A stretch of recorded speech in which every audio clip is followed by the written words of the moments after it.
హరే శ్రీనివాస. అందరికీ నమస్కారం అండి. శ్రీ సంతాన వేణుగోపాల స్వామి వారి ఆశీస్సులతో welcome back to our channel సంతాన గోపాలం. ఈరోజు కంటెంట్ ఏమిటి అంటే ముక్కోటి ఏకాదశి పర్వదినం కదండి. ఈరోజు స్వామివారు ఉత్తర ద్వార దర్శనంలో భక్తులకు దర్శనమిచ్చారు. ప్రతి మాసంలో ప్రతి తిథి మనకు 2 సార్లు వస్తుంది కదండి.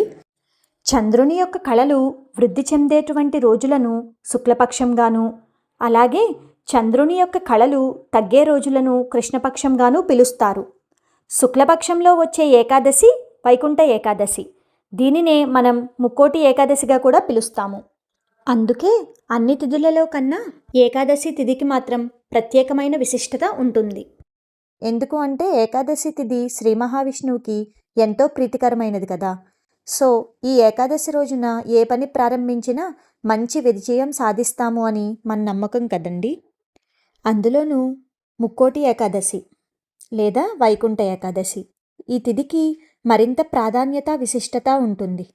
ఎందుకంటే శేషతల్పం మీద శయనించే విష్ణుమూర్తిని దర్శించుకోవడానికి వైకుంఠానికి తరలి వెళ్లే ముక్కోటి దేవతలతో కలిసి స్వామి భూలోకానికి వచ్చే శుభ సందర్భం ధనుర్మాసం వేళ ఆధ్యాత్మిక వైభవాన్ని రెట్టింపు చేసే పర్వదినం కూడా ఈ ముక్కోటి ఏకాదశే కదా.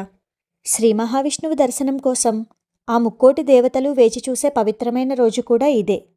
ముక్కోటి దేవతలు శ్రీ మహావిష్ణువును స్తుతించి ఆయన అనుగ్రహం పొందిన రోజు కావడంతో దీనికి ముక్కోటి ఏకాదశి అనే పేరు వచ్చింది.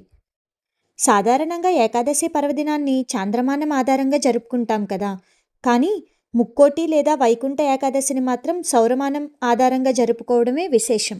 సాధారణంగా దేవతలకు ఉత్తరాయణం పగటి సమయంగాను, దక్షిణాయనం రాత్రి సమయంగాను ఉంటుంది. అయితే ఉత్తరాయణం దక్షిణాయనాలకు సంధికాలంలో వచ్చే ధనుర్మాసం దేవతలకు బ్రాహ్మీ సమయంగా పండితులు చెబుతారు. అదే సమయంలో అంటే ఈ బ్రాహ్మీ ముహూర్తంలో వచ్చే శుక్ల ఏకాదశిని అత్యంత పవిత్రమైనదిగా భావిస్తారు. ఈ ఏకాదశి రోజున దేవతలందరూ కూడా వైకుంఠానికి వెళ్ళి ఉత్తర ద్వార దర్శనం నుంచి ఆ వైకుంఠనాథుడిని దర్శనం చేసుకుంటారట. అదే సాంప్రదాయం ప్రకారం శ్రీ మహావిష్ణువు అనుగ్రహం పొందడం కోసం వైష్ణవాలయాలలో వైకుంఠంతో సమానమైన రత్నమందిరాన్ని నిర్మించి ఉత్తర దిక్కుగా స్వామివారిని దర్శించి తరిస్తారు. అందుకే దీనిని ఉత్తర ద్వార దర్శనం అంటారండి. ఈరోజే మధుకైటబులు అనే రాక్షసులకు శాప విమోచనం కలిగించి వారిని తిరిగి వైకుంఠ ద్వారం వద్ద దర్శనానికి అనుగ్రహించారట శ్రీ మహావిష్ణువు. తమలా ఎవరైతే ఈరోజు ఉత్తర ద్వారం నుంచి విష్ణువును దర్శించుకుంటారో వారికి మోక్షం ప్రసాదించమని వేడుకున్నారట మధుకైటబులు. అప్పటి నుంచే ఉత్తర ద్వార దర్శనానికి విశిష్టత వచ్చింది అంటారు. వైకుంఠం వాకిలి తెరుచుకునే ఈ పర్వదినాన శ్రీ మహావిష్ణువు గరుడ వాహనంపై 3 కోట్ల దేవతలతో భూలోకానికి వచ్చి భక్తులకు దర్శనమిస్తారట. అందుకే ఉత్తర ద్వార దర్శనం చేసుకుంటే సకల బాధల నుంచి విముక్తి లభిస్తుందని భక్తుల యొక్క నమ్మకం. గరుడ వాహనంపై ఉన్న స్వామివారు ఎంతో శోభాయమానంగా ఎంతో అందంగా ఉన్నారండి. ఆ అలంకారంలో స్వామివారిని అలా చూస్తూ ఉండిపోవాలి అనిపించింది. మన స్వామివారు స్వయంభూ కదండి, అంటే స్వయంగా వెలిసారనమాట. అందుకనే స్వామివారి యొక్క మూల విరాట్ని ఫొటోస్ కానీ వీడియోస్ కానీ తీయం. అందుకే ఏ వీడియోలోనూ కూడా స్వామివారి మూల విరాట్ను మేము చూపించలేదు. ఏదో ఎప్పుడో తీసినవి 1-2 ఇమేజెస్ మాత్రమే ఉంటాయి. ప్రతి వీడియోలోనూ కూడా ఇంచుమించుగా అవే పెడుతూ ఉంటామన్నమాట. కానీ ఆ స్వామివారి దివ్య మనోహర రూపం ఉంటుంది చూడండి, అది డైరెక్ట్గా చూస్తేనే మనకి ఆ అనుభూతి కూడా కలుగుతుందన్నమాట. అందులోనూ ఈ ఏకాదశి పర్వదినం రోజున స్వామివారి అలంకారం అయితే అసలు అబ్బో ఎంత మనోహరంగా కనిపిస్తున్నారంటే ఆ స్వామి. తులసిమాలలు, రకరకాల పువ్వుల దండలతో ఆ స్వామివారు చాలా అందంగా ఉన్నారు. ఆ అనుభూతి మనకి డైరెక్ట్గా చూస్తేనే కలుగుతుందండి. మనం ఎంత చెప్పినా తక్కువే అవుతుంది కదా మరి. ఆ స్వామివారిని దర్శించుకోవడానికి చాలామంది భక్తులు వచ్చారండి. ఇంకా మన ఆలయంలో ఎన్నో విశేషమైన కార్యక్రమాలు జరిగినాయండి ఈరోజు. మామూలుగానే ధనుర్మాసం అంటే ఉదయాన్నే తిరుప్పావై సేవాకాలం, నగర సంకీర్తన, తిరుప్పావై ప్రవచనం ఇవన్నీ ఉంటాయి కదండి. అలాగే ఈరోజు కూడా వాటన్నిటితో పాటు సాయంత్రం ఆ స్వామివారికి ఎంతో ఇష్టమైన కోలాట నృత్య ప్రదర్శన, హరివాన సేవ, దీపోత్సవ కార్యక్రమం కూడా జరిగాయి. ఆలయ ప్రాంగణంలో ఉత్తర ద్వారం వైపు స్వామివారికి ఎదురుగా ఆమ్, గోదాకృష్ణులను పెట్టి ఆ స్వామి చుట్టూ కోలాట నృత్య ప్రదర్శన చేయటం జరిగిందండి. ఇంకొక వైపు ప్రాంగణంలో శ్రీమన్నారాయణుడిని చిత్రీకరించటం జరిగిందండి. ఆ స్వామివారే మా ఆలయానికి వచ్చేసారా అనిపించేంత అందంగా చిత్రీకరించడం జరిగింది. చుట్టూ దీపాలు అలంకరించటం, ఆ దీపాలను వెలిగించటం చాలా చక్కగా అన్ని కార్యక్రమాలు జరిగాయి. మా ఆలయంలో ఏ కార్యక్రమం జరిగినా కూడా భక్తులందరూ ముందుగానే వచ్చి ఆలయాన్ని ఎంతో చక్కగా అలంకరిస్తారండి. ప్రతి ఒక్క ఈవెంట్‌లోనూ అందరూ కూడా అంతే భక్తి శ్రద్ధలతోటి ఇది ఇలా చేస్తే బావుంటుంది, అది అలా చేస్తే బావుంటుంది అని చెప్పి ప్రతి దానికి కూడా ఆ భక్తుల సహకారం ఎంతో చక్కగా జరుగుతుంది. కాబట్టే మేము ఏ కార్యక్రమం చేసినా కూడా అది ప్రతీదీ సక్సెసే అవుతుంది. అసలు ఈ రోజైతే ఆ నారాయణుడు అచ్చంగా మా గుడిలోకి అలా వచ్చేసారా అనిపించేంత అందంగా అసలు అందరూ కూడా ఆ ఆర్ట్‌ని చూసి మంత్రముగ్ధులైపోయారనమాట. ఆ ఆర్ట్ చుట్టూ ఉన్న దీపాలన్నిటినీ వెలిగించేటప్పటికి ఆ దీపాల కాంతులలో ఆ స్వామివారు అసలు ఎంతో శోభాయమానంగా, ఎంతో చక్కగా ఉన్నారండి. అసలవి చూడటానికైతే నిజంగా 2 కళ్ళు సరిపోలేదండి. ఎంత చెప్పినా చాలా తక్కువే అనిపిస్తుందనమాట.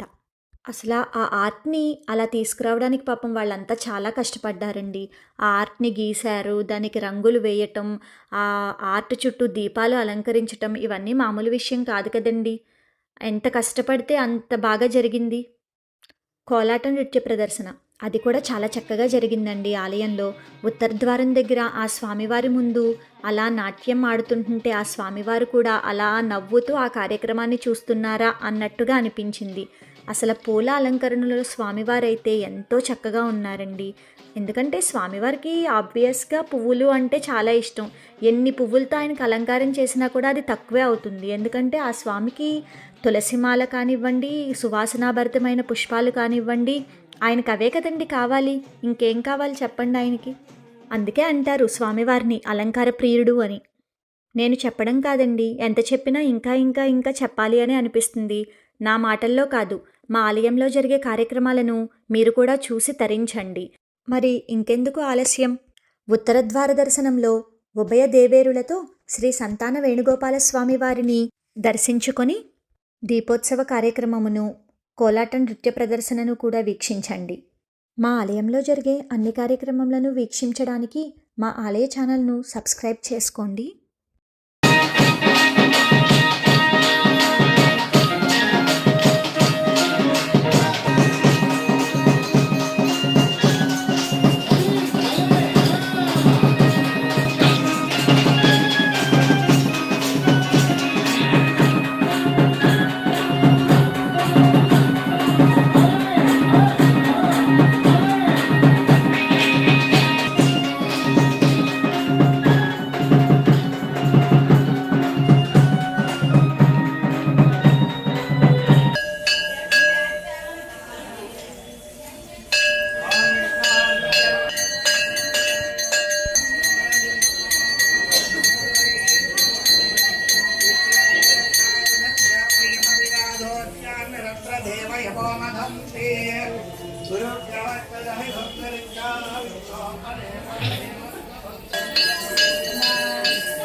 మూలగా వాళ్ళు వల్ల మీకు తెలియకుండా మీరు దోషం చేస్తున్నట్టే.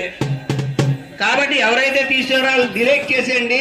మా దగ్గర నేను చేసే కార్యక్రమాల దగ్గర నుంచి ప్రతి ఒక్కటి కూడా మీకు ప్రతి ఫోన్లో ఉంటుంది. కాబట్టి ఎవరైతే తీసారో వాళ్ళు తీసేసేయండి, డిలీట్ చేసేసుకోండి.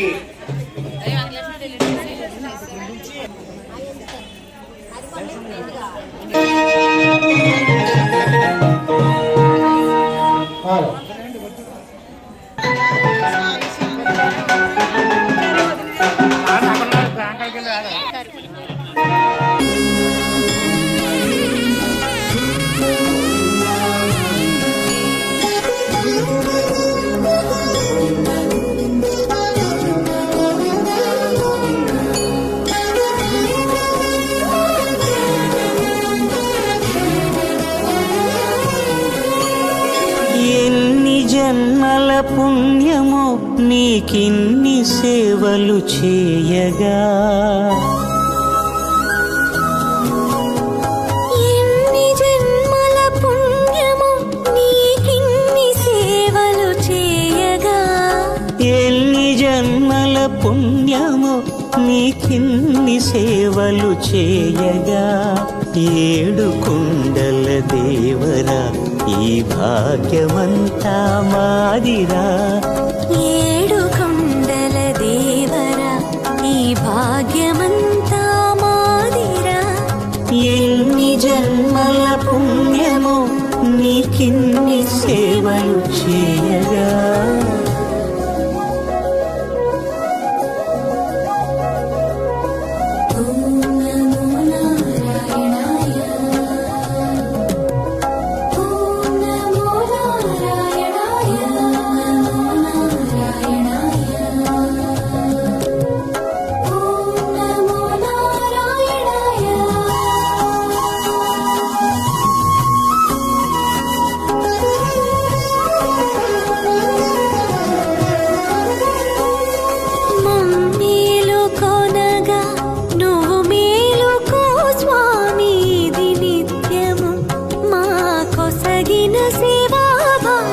కౌసల్యా సుప్రజా రామ పూర్వా సంధ్యా ప్రవర్తతే, ఉత్తిష్ఠ నరశార్దూల కర్తవ్యం దైవమాన్నికం.